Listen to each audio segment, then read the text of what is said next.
Water is life. It forms our world and our lives. It allows us to travel. It blocks our paths.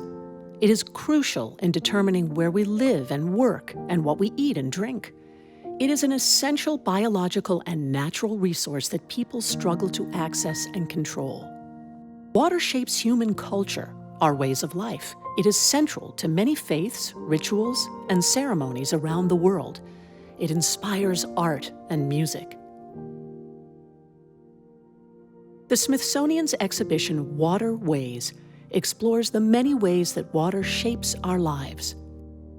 Our relationship with water is so remarkably deep that we often overlook it. The exhibition asks us to all think about how we interact with water. All of us have a water story. Since 2016, the Smithsonian has gathered stories from hundreds of Americans who shared their water memories. Listen to their stories and consider, what are your waterways?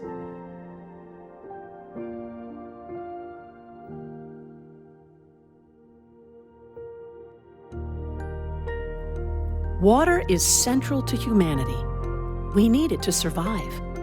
But how we interact with it is individual.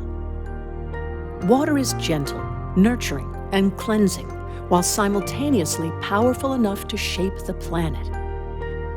It is no wonder that water fascinates us and is woven into so many elements of our culture. Nearly all cultures and faiths incorporate a level of reverence for water. Many cultures incorporate water into their origin stories, placing water at the core of life itself. Whether water is plentiful or scarce, it is as essential to our understanding of the world as it is to our daily lives. People all over the country talk to the Smithsonian about their relationship with water, thoughtfully reflecting on their sense of connection to water. How does water play a role in how you look at the world around you? Many people find water enchanting. Katrina Lashley grew up on the Caribbean island of Barbados before moving to the United States. Katrina relates how the color and sound of water appeal to her senses. Even though I came to it late in life, I can say that water really is a very beautiful, very pleasing, very soothing thing. And that this idea of growing up on an island and being surrounded by, this beautiful landscape and this beautiful water, and just being able to enjoy it, even if, I wasn't swimming, just walking near it or hearing it crash on the beach at night or standing and let the waves kind of roll over your toes and feel the sand, just standing and looking out across the water. You can see it getting a deeper blue the further out you go. But there's something really just quite magical, I think, about water. I think that's why so many people are drawn to water, and so many communities are really concerned and fearful about the future of their waterways, because it's something that I think is innately a part of our makeup, that we crave a connection to the water around us.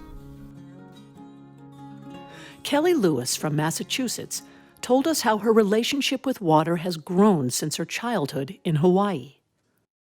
My parents separated when I was very young, and I lived with my mom. However, during the times when I wasn't with my dad, he spent most of his afternoons building me a fish pond. All that really means is piling a bunch of rocks in a semicircle around the shore. And it created a safe space for all of the kids to swim, but it also attracted a lot of marine life. I remember the days that I got to spend in that fish pond. I'd be looking at the fish, poking at the rocks, and that was my most formative memory of just spending time with my dad and just having that space for us. However, when I think about it more, that's my formative memory simply because I actually spent a lot of my time sitting on the beach watching my brothers swim. They were fishermen, they dove, they would be fishing in the middle of the night, and for me, I felt like I didn't have that same connection with the water until I went to college, and it was there that I started to take marine science courses, and I eventually became a research diver. And it was really beautiful because I had my moment to connect with the reefs and the water. And I remember the moment when I put on my first scuba tank and I just sunk down and I sat on the sand and I looked up and I could have just stayed there all day.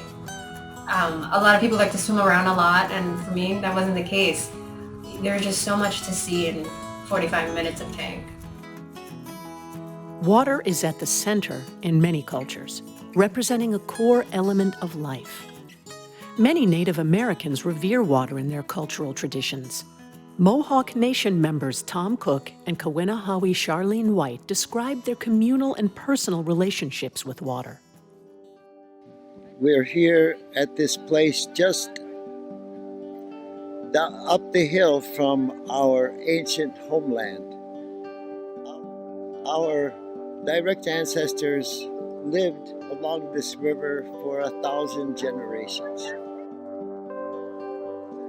To the Indian mind, the water is alive, sentient, responsive, and absolutely part of yourself.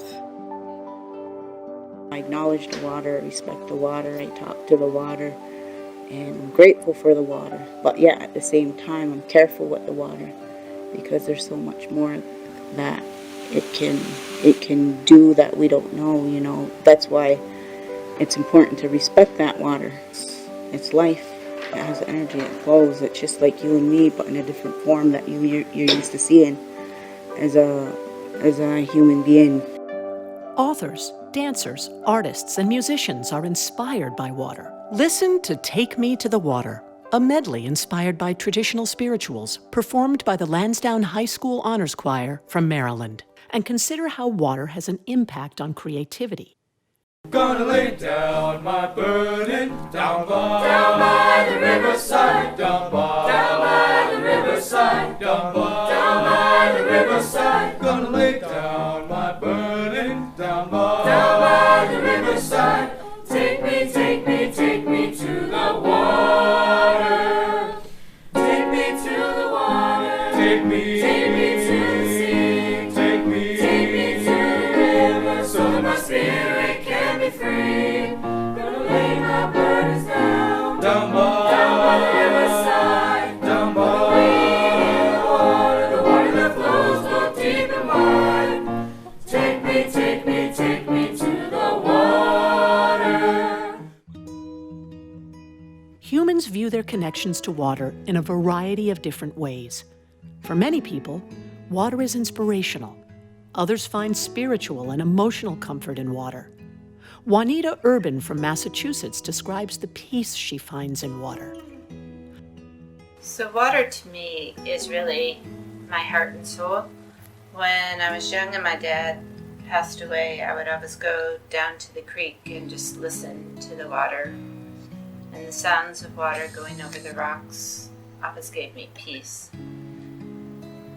Later in life, as I tried to find what I wanted to do and be, and I went out on the ocean for the first time, the colors and the magic of the water, there's so many different shades to the water, from the pure satin when the ocean is flat like in the Lake Atlantic, I would jokingly call it, to all these shades of blues and greens. It's just magic, the colors in the water. So water to me, again, it's just this beautiful mystery, this beautiful comfort. It's like a warm blanket.